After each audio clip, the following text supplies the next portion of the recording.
बिस्मिल्लाहिर्रहमानिर्रहीम। नाज़रीन अस्सलाम वालेकुम। प्रोग्राम है बाखबर, मैं हूँ यासिर रहमान। आज के पहले मौजू में हम बात करेंगे इसराइल की बर्बरियत के हवाले से जो वो फ़लस्तीनियों के ऊपर ढा रहा है। 20 दिन से ज़ायद हो गए हैं इस सारे मामले को, जिसके कई पहलू हैं जिस पर हमेशा हमारे प्रोग्राम में बात भी इस हवाले से होती है। इस वक्त तक की जो इतलात मौसूल हो रही हैं 8,000 से ज़ायद फ़लस्तीनी जो है वो इजरायली बर्बरियत का निशाना बन चुके हैं, जिनमें ज़्यादातर बच्चे और ख़वातीन शामिल हैं, जिन पे इनडिस्क्रिमिनेट जो है वो बॉम्बिंग की जा रही है और अस्पतालों को नहीं छोड़ा जा रहा, स्कूल्स को नहीं छोड़ा जा रहा, जो रिफ्यूजी कैंप्स हैं उनको नहीं छोड़ा जा रहा। लेकिन इसके साथ साथ दूसरी जानिब अगर हम देखें तो अमेरिका, यूरोप और बरतानिया की जो सर्द मोहरी है और बेहिसी है वो अपनी जगह पर कायम है और हर गुजरते दिन के साथ उनकी जो एक सपोर्ट है वो मजीद एक्सटेंड होती हुई नजर आ रही है। अक़वाम मुत्तहिदा ने इस हवाले से एक नॉन बाइंडिंग करारदाद तो ज़रूर मंजूर कर ली है और उस करारदाद से अक़वाम मुत्तहिदा के जो सेक्रेटरी जनरल हैं अंतोनियो गुतेरेस, उनकी काविशें उसका इजहार होता है। अंतोनियो गुतेरेस ने जब हक सच की बात की तो इजरायली उस वक्त के जो वहाँ पे मंदूब थे उनको बड़ी तकलीफ पहुंची और यूरोप ने भी इस हवाले से बड़ी रिएक्शन शो किया। इस हवाले से मजीद अगर बात करें जंग की ऑन ग्राउंड सिचुएशन क्या है तो हमास भी पै दर पै हमले कर रहा है इस वक्त इजराइल के इलाकों के अंदर, और ख़ास तौर पर एक इलाका है इजराइल के अंदर जिस पे हमला किया गया जिसको दैमूना के तौर पे जाना जाता है। और इस इलाके की जो खुसूसियत है उसके हवाले से कहा जाता है कि जो इजराइल की जोहरी तनसीबात हैं वो इस शहर के हवाले से बड़ी इंपॉर्टेंस की हामिल हैं और हमास ने इस हवाले से दावा किया। दूसरी तरफ हिजबुल्लाह की जानिब से जो है वो हमले भी किए जा रहे हैं। वो इजरायली फौजी काफिले पर हमला किया गया और इसी तरीके से चेक पोस्ट को भी निशाना बनाया गया और हमास की जानिब से एक और जो हमला किया गया वो इजरायली फौजी ट्रक को निशाना बनाया गया। ईरान की जानिब से यह कहा जा रहा है कि सहयूनी रियासत ने जो रेड लाइन है वो क्रॉस कर ली है और अगर सहयूनी रियासत और अमेरिका अपने इन अजाइम से बाज ना आए तो फिर हमसे गिला ना करें। अब ये सिचुएशन कहां जाती हुई नजर आ रही है? क्या फलस्तीनियों को मजीद कोई ब्रीदिंग स्पेस मिलेगी? हमास अगरचे राजी हो गई है कि 6,000 जो फलस्तीनी कैदी हैं उनके बदले जो मगवी हैं उनको रिहा कर दिया जाएगा, तो क्या इजराइल भी ये बात मानेगा और ये मामला आगे बढ़ता हुआ नजर आ रहा है या इसमें कोई रुकावट बनेगी और कौन कौन से फैक्टर्स होंगे जो इस सिलसिले को रोक सकते हैं? इस पर बात करेंगे। लेकिन उससे पहले पाकिस्तान जो हमेशा से फलस्तीन की हिमायत करता रहा है, पाकिस्तान यूनाइटेड नेशंस हो, OIC हो या जहां कहीं भी हो, उसने फलस्तीन के ऊपर पाकिस्तानी पासपोर्ट वाहिद है जिसके ऊपर लिखा है कि यह पासपोर्ट वैलिड है सिर्फ मासवाए इजराइल के जाने के हवाले से। इस बात का इजहार, इस बात की गम्माजी जो है की है हमारे पाकिस्तान के मुस्तकिल मंदूब जो है यूनाइटेड नेशंस में मुनीर अकरम साहब, उन्होंने क्या कहा आपसे शेयर करते हैं। We all know who started this. It is a 50 years of Israeli occupation and the murder and killing of Palestinians with impunity that started this. When you push a people into the corner, they will respond. This is what the Secretary General said.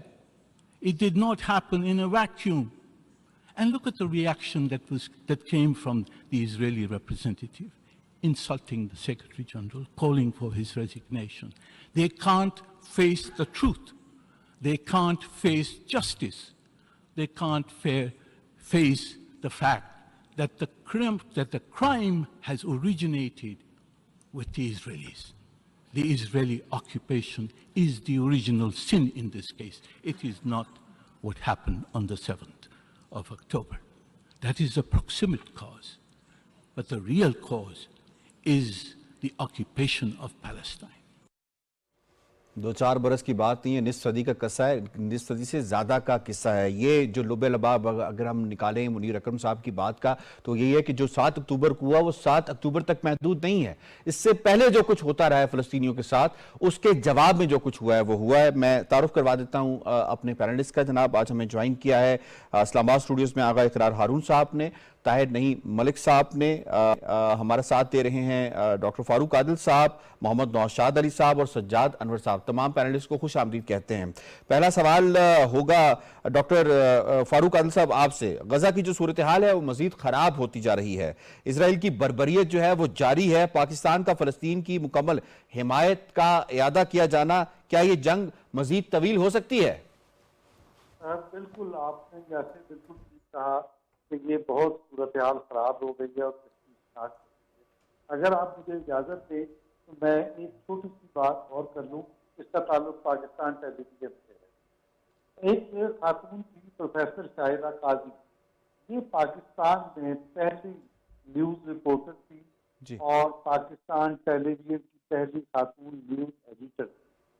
जो खातून है जिन्होंने news में जाकर tradition set की और Pakistan television news को organise किया।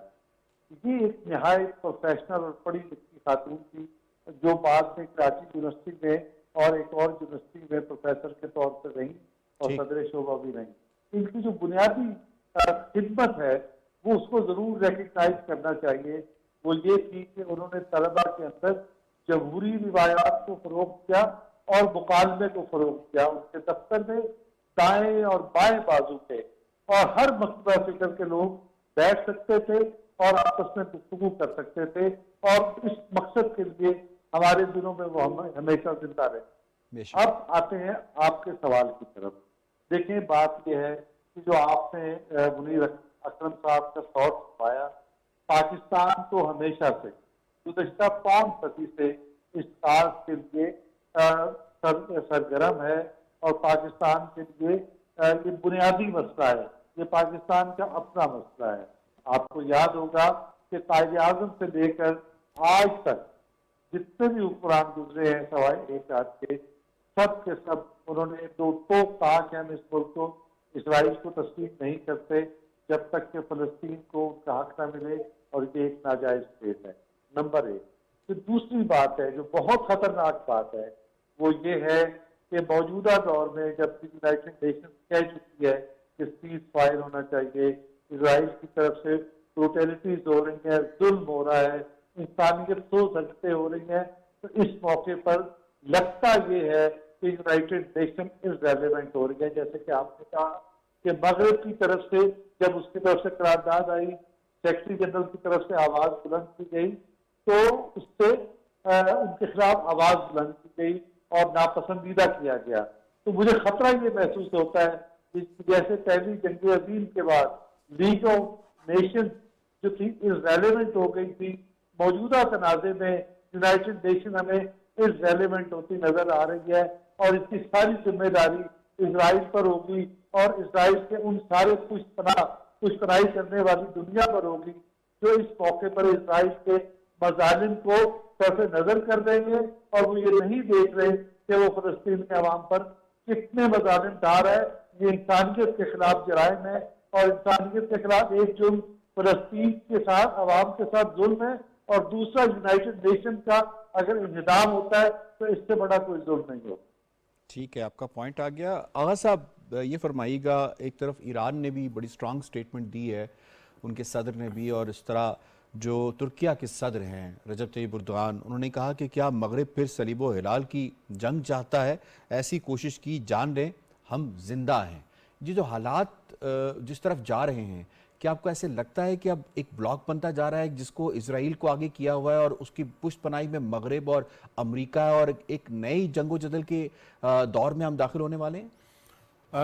यासिर साहब, आप ये देखें कि हमास के मेंबर्स का जो विज़िट है रशिया का और उसके बाद तुर्किया का ये जो स्टेटमेंट है, ये बड़ी हैरत की बात है। यानी कि तारीख में हैरान होता हूँ ये जो 2 डेवलपमेंट्स हुई हैं उसके पॉइंट ऑफ व्यू से, कि मैं आपको एक याद करवाऊं ब्रेजेंस्की का एक बहुत इंपॉर्टेंट इंटरव्यू। ब्रेजेंस्की वही आदमी है जिसने अफगान वॉर सारी की सारी लॉन्च की थी सोवियत यूनियन के ऊपर। उसका एक बहुत पॉपुलर इंटरव्यू है जिसमें उससे सवाल किया गया कि सोवियत यूनियन को ख़त्म करना क्यों ज़रूरी था। तो उसने कहा कि सोवियत यूनियन को ख़त्म करना इसलिए ज़रूरी था कि PLO के 40 ट्रेनिंग कैंप जो है मॉस्को में काम कर रहे थे और जब तक अगर हम सोवियत यूनियन को ख़त्म नहीं करते हम पैलेस्टीनियंस को ख़त्म नहीं कर सकते थे। ये इंटरव्यू उसका मशहूर तरीन इंटरव्यू है। और आज फिर देखिए कि हमास उस वगैरह में PLO और आज हमास जो है वो रशिया की तरफ ही देख रही है, जो PLO जो है सोवियत यूनियन की तरफ देखा करती थी। तो इसका मतलब यह है कि वाकई अब चीज़ें खतरे की तरफ जा रही हैं।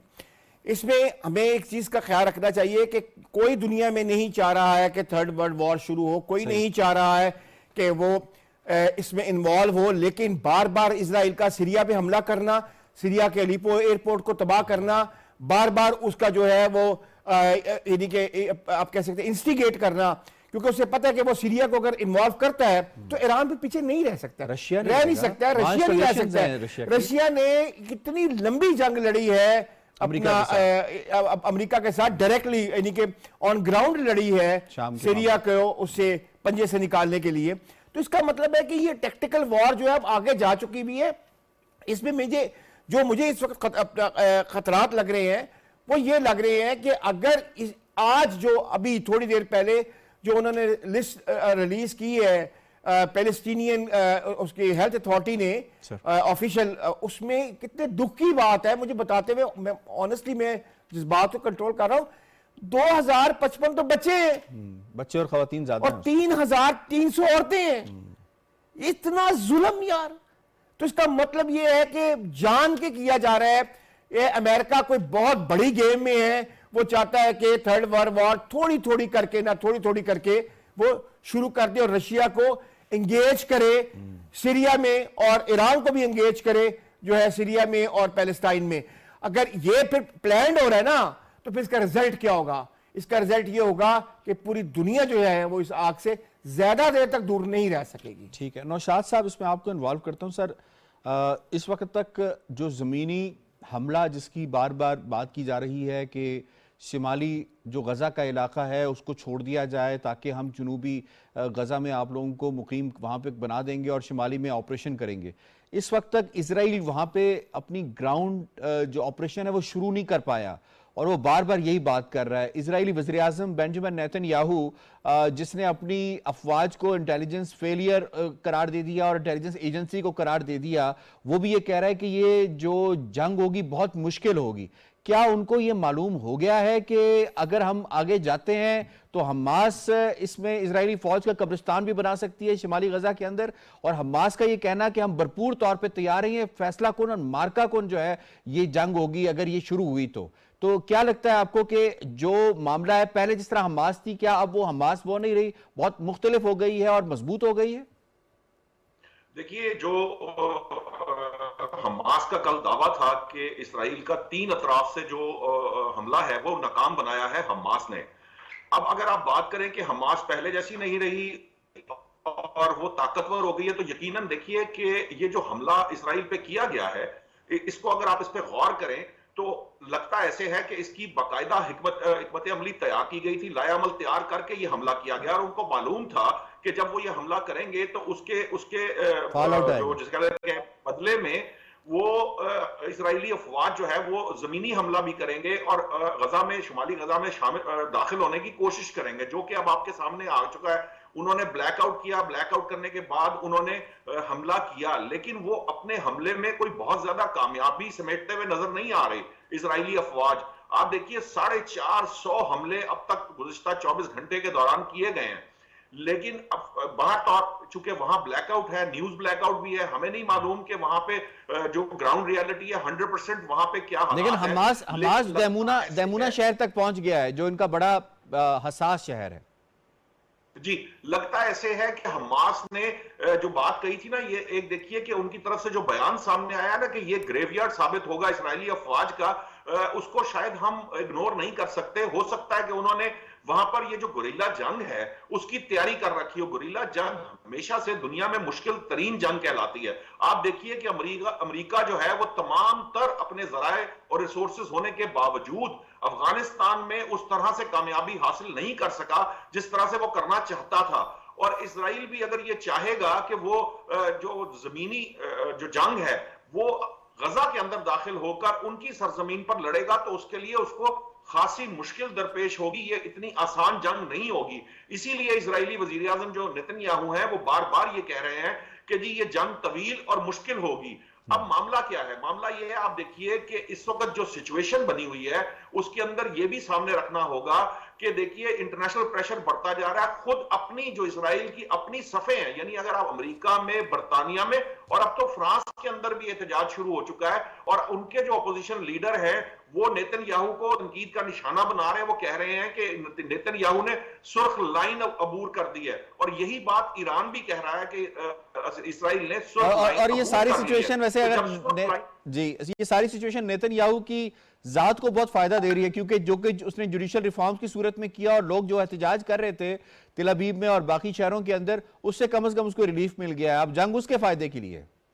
आप बात समझे, देखिए जो डोमेस्टिक फायदा है ना, वो किसी हद तक उसको उनको नेतन्याहू को मिल सकता है, लेकिन जब ये मामला इंटरनेशनल कम्युनिटी में चला जाता है, अगर लाखों की तादाद में लंदन में मुजाहरे हो रहे हैं, अमेरिका में होना शुरू लेकिन हो सर रहे हैं, फ्रांस में उसका शुरू हो असर रहे हैं। लंदन पे तो नहीं पड़ रहा ना। उसका असर अगर देखें तो house of common, house of Lord पे तो कोई नहीं हम देख रहे।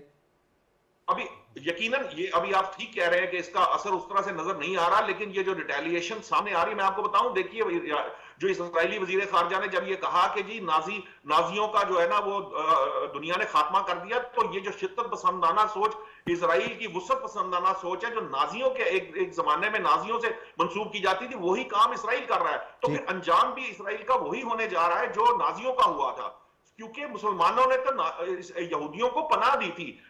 मुसलमानों ने तो यहूदियों की नस्ल कशी जो है उसको रोका।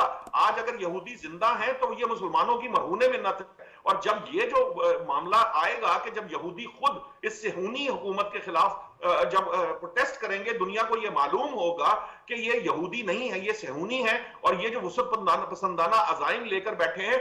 आप देखिए कि हमारे मंदूब ने भी तो यही कहा है कि देखिए ये सारा कुछ इजराइल के ऑक्यूपेशनल जो ऑक्यूपेशन की जो उसके अंदर वो है एक जिसे कहते हैं कि ख्वाहिश है, उसने इस वक्त को जन्म दिया है कि आज हमास के पास इसके अलावा कोई चारा नहीं था, क्योंकि वो मुहासरे के अंदर है। गुज़िश्ता 15 साल से वो मुहासरे के अंदर जिंदा रह रहे हैं। दुनिया की सबसे बड़ी खुली जेल है, वहां खाने पीने को नहीं, रोजगार को नहीं है। तो इन हालात में वो अल्टीमेटली उनके पास कोई चॉइस नहीं मां सिवाय इसलिए कि वो इसराइल के खिलाफ रिटेलिएट करे। और इन रिटेलिएशन ये हमला किया गया, इस हमले के बाद यकीनन दुनिया के अंदर एक बड़ी तब्दीली नजर आएगी। और ये देखिए कि इसराइल नफरत के जो बीज बो रहा है, उससे वो मोहब्बत की फसल नहीं काट पाएगा। ठीक है, आप देखिए कि जनरल करारदाद को देख लीजिए, अगरचे कि वो बाइंडिंग नहीं है, लेकिन 120 ममालिक ने मुखालफत की है, उससे आगे भी करारदाद पे भी आ जाते हैं, करारदाद पे भी आ जाते हैं। ठीक है नौशाद साहब, पॉइंट आ गया सर आपका। मैं इसमें सजाद भाई आपको इन्वॉल्व करूंगा।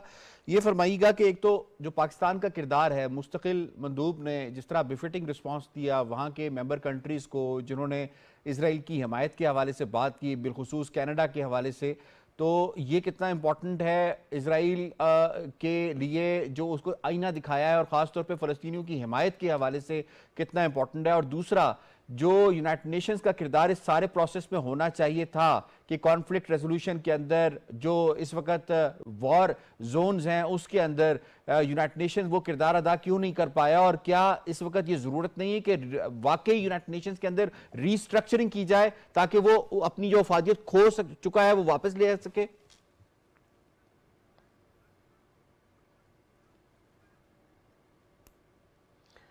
यासर साहब, बात यह है कि दुनिया की तमाम जंगों में ये यूनाइटेड नेशंस का रोल जो है वो वाला रोल तो कभी भी नहीं बन सका जो एक चार्टर है यूनाइटेड नेशन का उसके हिसाब से। साउथ सुडान, ईस्ट तैमूर, आपने देखा कि ये दो में तो आप देखें यूनाइटेड नेशन ही था ना सर। मिडिल ईस्ट में हो रही हो जी, हाँ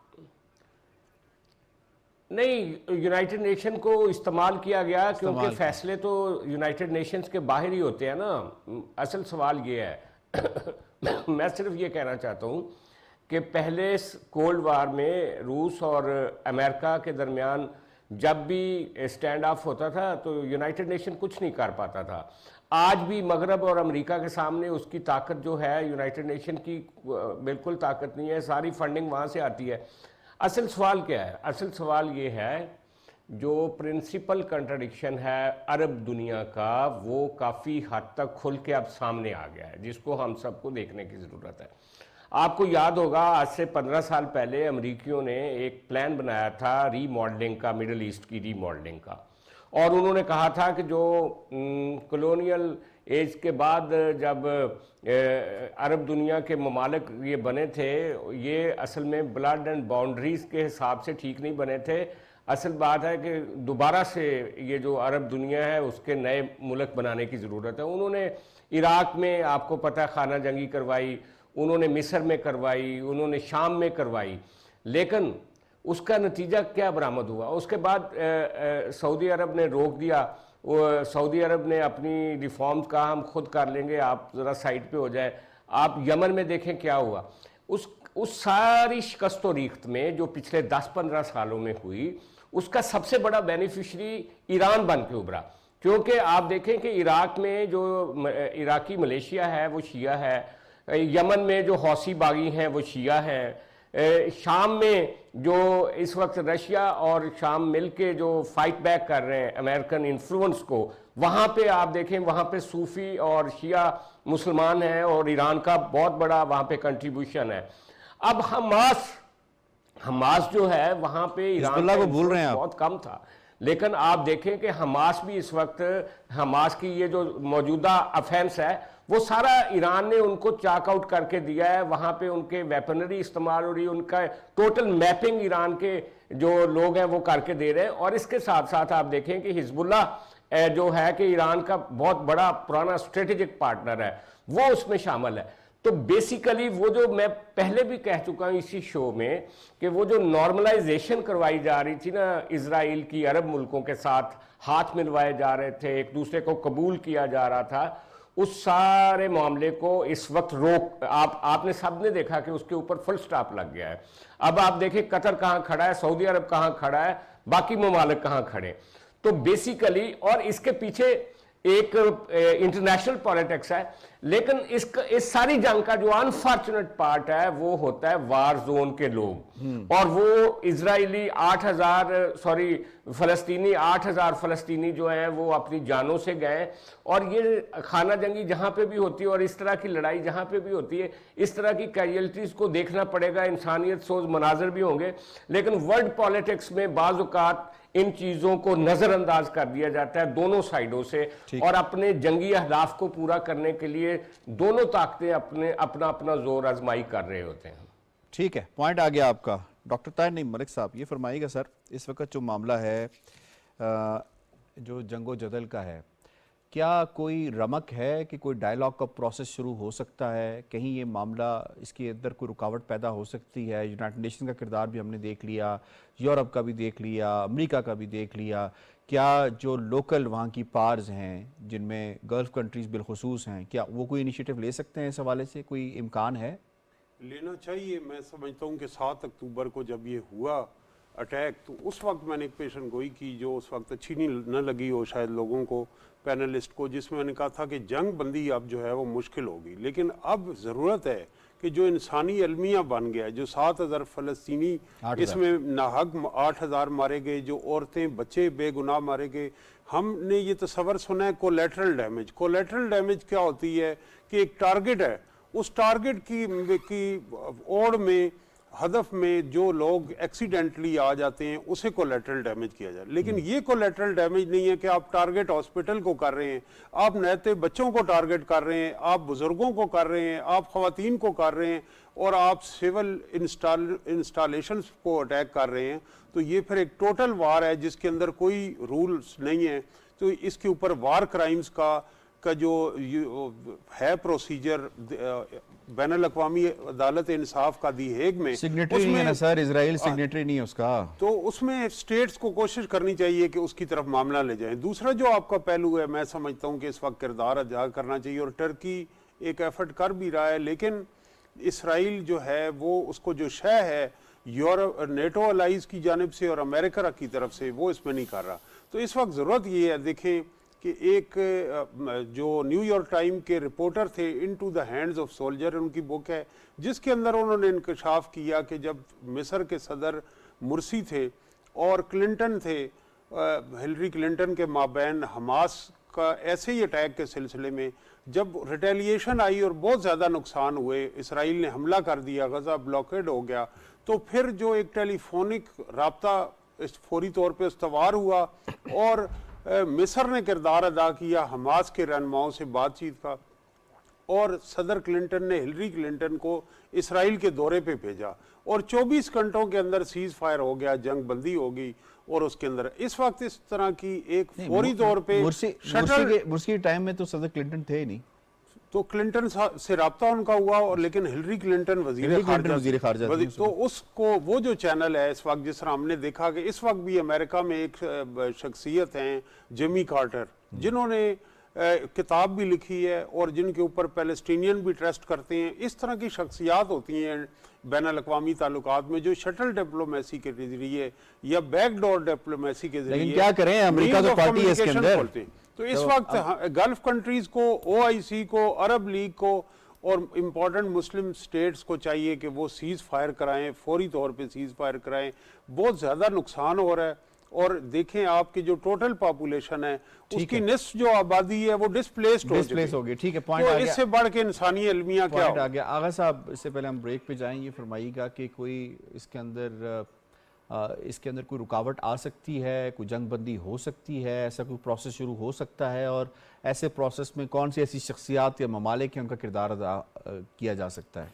देखिए, जहाँ तक जिमी कार्टर साहब की बात है तो यही तो वही शख्सियत है ना जिनके लिए ब्रेज़िन्स्की साहब काम करते थे एज एडवाइज़र, जिन्होंने सोवियत यूनियन को इसलिए ख़त्म किया था कि वो PLO के 40 कैंप्स वहाँ पे लगे हुए थे। तो जिमी कार्टर साहब से तो कहा आप उम्मीद ना रखें। और दूसरी बात आप ये भी ज़हन में रखिए कि जिमी कार्टर फौरी तौर पर उन्हीं दिनों में मर्ज हो रहे थे जिन दिनों में पहली अपना जो है अरब वार जो है वो अपना लॉन्च हुई थी, और जिसके रिजल्ट के बीच में 3-4 लोगों को सफाई हस्ती से ख़त्म कर दिया गया था। मैं उसकी डिटेल में नहीं जाऊंगा। आपने ये मुझसे पूछा है कि क्या इसमें कोई जंग बंदी हो सकती है? मेरा ज़ाती ख्याल है कि जंग बंदी जहाँ अभी इसराइल इसलिए नहीं करेगा कि इसराइल बहुत एग्रेशन में है, उसके सो कार्ड वो डूम्स और सो कार्ड उसकी स्ट्रेटेजिक डेप्थ और उसकी तमाम चीज़ें जो है ना वो एक दफ़ा शेकन हो गई हैं। तो वो अब जब तक उनको रिक्लेम नहीं करेगा साइकोलॉजिकली, तब तक वो जंगबंदी नहीं जाएगा। मैं सिर्फ एक पॉइंट कहना चाहता हूँ कि जिमी कार्टर 77-78 में थे, और जो हमारे दोस्त आगा साहब बता रहे हैं सोवियत यूनियन डिसइंटीग्रेट हुआ 1989-90 में। ठीक हो गया, लेकिन प्रोसेस तो शुरू हो जिमी चुका है। कार्टर ने तो लॉन्च किया सदर नहीं थे। ठीक है, दोनों का पॉइंट आ गया। नौशाद साहब, मैं इसमें आपको शामिल करूंगा। 9/11 जी हुआ अमेरिका में, तो अमेरिका ने जो कुछ किया, ट्रिलियन से ज्यादा वहां पे बजट लगा दिए, आपने लोग मरवाए, और उसके बाद जैसे वापस गया वो सबको पता है कि जितनी शर्मनाक तरीके से वापस गया। अब इजराइल भी इसको अपना 9/11 कहता है, तो इजराइल के साथ भी यही होने वाला है। मैंने तो आपको बताया कि जो इजराइल जिस किस्म की जो पेशकदमी कर रहा है, इससे इसको हजीमत उठाना पड़ेगी। और आपने यहाँ एक बात की थी अक़वाम मुत्तहिदा की रिस्ट्रक्चरिंग की। ये देखिए कि ये इसराइल के मामले में खास तौर पर, अगरचे कि हमने कश्मीर में भी मामले में भी देखा, लेकिन इसराइल के मामले पे खास तौर पर अब ये जो पॉइंट उठेगा, जिसके ऊपर बहस शुरू होगी अब इंटरनेशनल कम्युनिटी में, वो यही है कि ये जो वीटो का जो राइट है, ये जंग बंदियों के लिए है, इसे जंग बंदी के लिए ही इस्तेमाल किया जाना चाहिए। लेकिन यहाँ उल्टा केस हुआ है, यानी इजराइल के मामले में उसकी जो पेशकदमी है उसको रोकने से बचाने के लिए वीटो किया जा रहा है। ठीक है सर, पॉइंट आ गया। मुझे ब्रेक लेनी है जी जी, ठीक है सर, पॉइंट आ गया आपका। ब्रेक लेनी है, ब्रेक से जब वापस आएंगे तो प्रोग्राम में दूसरा मौजूद शामिल करेंगे, साथ रहिएगा।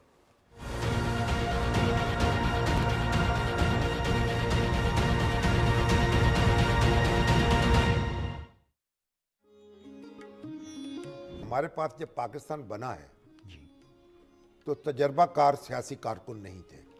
ये जो इख्तलाफ राय है ना, सियासत में जो इख्तलाफ है ना, वो कुफर और इस्लाम की लड़ाई नहीं होती। मैं नहीं समझता कि कोई अखबार या रसाला अपनी अशात के बल पर जिंदा रह सकता है। आपको अपनी बात दलील से करनी चाहिए, शाइस्तगी से करनी चाहिए, और दूसरे की बात तवज्जो से सुननी चाहिए।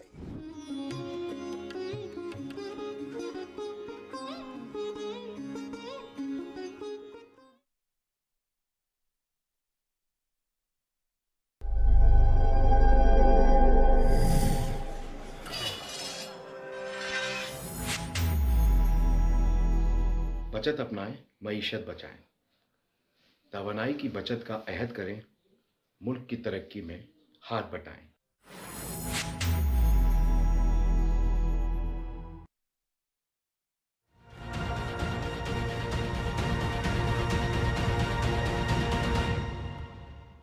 वेलकम बैक जी। इस साल 29 जून 2023 को एक स्टैंड बाय एग्रीमेंट हुआ था IMF के साथ, हालांकि ये बहुत मुश्किल हालात पाकिस्तान के लिए बन गए थे।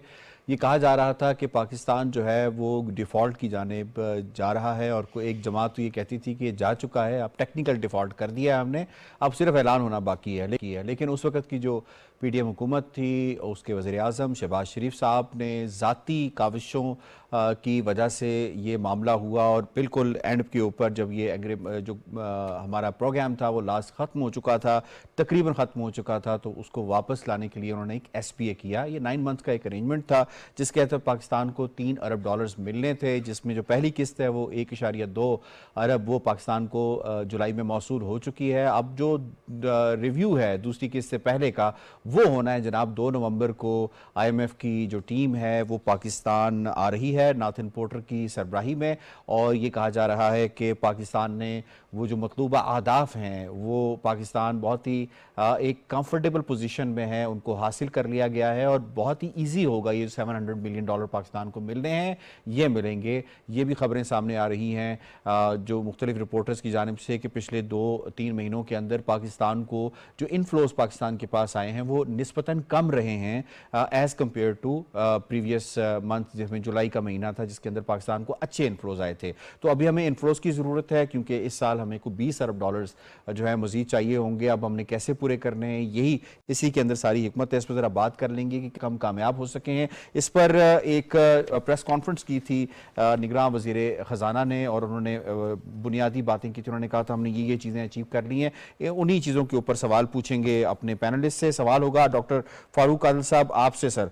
IMF का जो मिशन है उसका दूसरी किस्त से पहले रिव्यू के लिए नवंबर में दौरा पाकिस्तान है जी, क्या मतलूबा अहदाफ का हुसूल कामयाबी से मुकम्मल हो पाएगा जी? जी इंशाल्लाह यासिर, बिल्कुल बिल्कुल मुकम्मल हो पाएगा। उसका सबब ये है कि माजी में जब हुकूमतें ये काम कर रही होती थी तो वो आइसोलेशन से होती, बहुत सारी फोर्सेज ऐसी होती थी जो हुकूमतों के लिए मसाइल पैदा कर रही होती थी, हिज़्ब इख्तिलाफ होती थी और बहुत सारे दीगर एलिमेंट्स होते थे। लेकिन ये पाकिस्तान की तारीख में पहली बार है कि हमारी हुकूमत जो है, बल्कि यूँ कहे कि पूरी स्टेट और स्टेट के जितने इंग्रीडियंट्स हैं वो सारे मिलकर इन अहदाफ को हासिल करने के लिए कोशिश कर रहे हैं। ये पाकिस्तान का एक तारीख साज, ये इस मरहले को और इस जेस्चर को हम तारीख साज यूँ कह सकते हैं कि पहली बार फोकस्ड है कि हमने ये मकासद हासिल करने हैं, और ये मकासद इंशाल्लाह हासिल हो जाएंगे और उसके आसार हमें दिखाई दे रहे हैं। और मैं आपको ये भी बता दूं कि ये भी पहली बार है कि कोई हुकूमत जिसको अगले इलेक्शन के फौरन बाद चले जाना है वो ये कह रही है कि हम ऐसे काम करके जाना चाहते हैं कि आने वाली हुकूमत के सामने चैलेंजेस कम से कम हो और आसानियां से ज्यादा हो। ये भी एक तारीखी बात है, और ये बात बिल्कुल यकीनी है कि पाकिस्तान न सिर्फ अपने अहदाफ हासिल कर लेगा बल्कि इस प्रोग्राम को आगे पहुंचा के और बर वक्त खत्म करने में भी कामयाब हो सकेंगे। सही है। नौशाद साहब, ये कहा जा रहा है कि IMF का वफ्द अगर जब खुद आता है तो एक पहले से इंडिकेशन होती है कि पॉजिटिव जेस्चर है IMF की जानिब से, यानी उसको इससे पहले कि बुलाया जाए या यहाँ से कोई जाके उससे मिले और उसे दावत दी जाए कि आप पाकिस्तान आएँ, यानी उसका खुद आना कितना इम्पोर्टेंट है। और दूसरी बात, जो पाकिस्तान ने सारे अरसे के अंदर चीज़ें अचीव की हैं, जिसके अंदर हमारा इंटर बैंक के अंदर रेट मुस्तहकम हुआ है, 279 रुपये के ऊपर हम आ गए हैं, ये पहले 305 रुपये था। इसी तरीके से इन्फ्लेशन में भी कुछ थोड़ी बहुत कमी आई है, हमारा करंट अकाउंट डेफिसिट भी थोड़ा बेहतर हुआ है, हमारी जो रेवेन्यूज़ हैं FBR ने जो कलेक्ट किए हैं वो पहली सहमाही के अंदर वो अपने रिकॉर्ड यानी जो टारगेट था उससे ऊपर किए हैं, रिकॉर्ड रेवेन्यूज हमारी कलेक्शन भी हुई है। इन सारे फैक्टर्स को अगर देखा जाए तो किस हद तक पाकिस्तान अब कंफर्टेबल होगा कि उसको जो ट्रांच मिलनी है सेकंड $700 मिलियन की वो इजीली मिल सके? देखिए, अभी तक आपके सामने है निगरान हुकूमत के दावों के मुताबिक तो यकीनन बहुत कंफर्टेबल पोजीशन है, और आपने खुद बताया कि ये जो IMF की टीम का आना जो है ये सिग्निफिकेंट है, और इसकी यही कहा जाता है कि जब वो कंफर्टेबल फील करते हैं कि जिस मुल्क की तरफ उन्होंने जाना है वो अपने अहदाफ पूरे कर रहा है तो वो आकर टीम उस पर बात करती है। इसमें दो बड़े अहम चीजें होंगी मेरी जो इतलात हैं उसके मुताबिक। एक तो ये है कि यकीनन ये जो अगली किस्त आइंदा किस्त